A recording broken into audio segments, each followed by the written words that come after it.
Kakinada rural మండల పరిధిలో ఎక్కడా త్రాగునీటి సమస్య తలెత్తకుండా అన్ని ఏర్పాట్లు చేసినట్లు ఎంపీడీఓ రమేష్ నాయుడు తెలిపారు. కాకినాడ రూరల్ మండలం రమణీపేట గ్రామంలో గల కాకినాడ రూరల్ మండల పరిషత్ కార్యాలయంలో ఎంపీడీఓ రమేష్ నాయుడు అధ్యక్షతన గ్రామీణ నీటి సరఫరా శాఖ అధికారులు, గ్రామ కార్యదర్శులు, విద్యుత్ శాఖ అధికారులు, ఇంజనీరింగ్ అధికారులతో సమీక్ష సమావేశం నిర్వహించారు. ఈ సందర్భంగా ఎంపీడీఓ రమేష్ నాయుడు మాట్లాడుతూ కాకినాడ రూరల్ మండలంలో ఎక్కడా త్రాగునీటి సమస్య తలెత్తకుండా అన్ని ఏర్పాట్లు చేసినట్లు వెల్లడించారు. సమ్మర్లో తగు జాగ్రత్తలు తీసుకోవాల్సిందిగా అందరి డిపార్ట్మెంట్ల ఆఫీసర్లకి వాళ్ళ సిబ్బందికి కూడా చెప్పడం జరిగింది.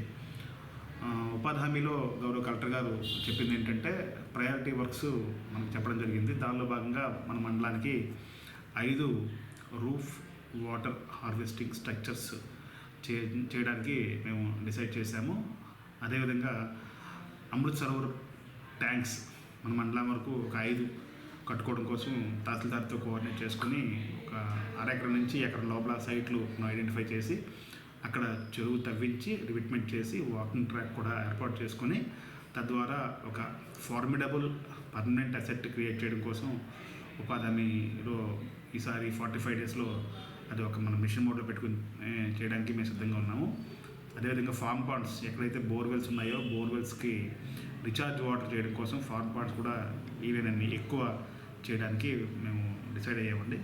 అదేవిధంగా ప్లాంటేషన్, బండ్ ప్లాంటేషన్ కానీ, బ్లాక్ ప్లాంటేషన్ కానీ, ఇన్స్టిట్యూషనల్ ప్లాంటేషన్ కానీ ఎక్కడైతే ప్లాంటేషన్ అవసరం ఉందో ప్లాంటేషన్ చేయడానికి ఉపాధి హామీలో తగినన్ని నిధులు ఉంటాయి, తగినంత ప్రాజెక్ట్ ఉంటుంది కాబట్టి అందరినీ కూడా ప్లాంటేషన్ చేయమని, తద్వారా మనకి వాతావరణ సమతుల్యత అదేవిధంగా వర్షపాతం కూడా బాగా నమోదయ్యే అవకాశం ఉంటుంది. ప్లస్ నీడ కూడా ఇస్తుంది, బాగాను ఫలసాయం కూడా ఇస్తుంది.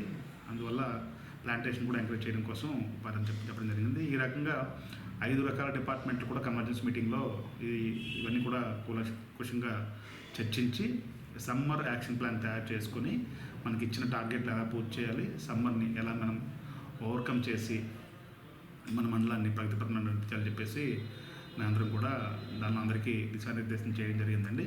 ఈ కార్యక్రమంలో ఆర్డబ్ల్యూఎస్ డిపార్ట్మెంట్ డిఈ గారు, ఏఈ గారు, హౌసింగ్ డిపార్ట్మెంట్ ఏఈ గారు, APO, medical officer, EOPRD, Panchayat secretaries, engineering assistants, మిగతా లైన్ డిపార్ట్మెంట్ సంబంధించిన సిబ్బంది అందరూ కూడా పాల్గొనడం జరిగింది. Thank you.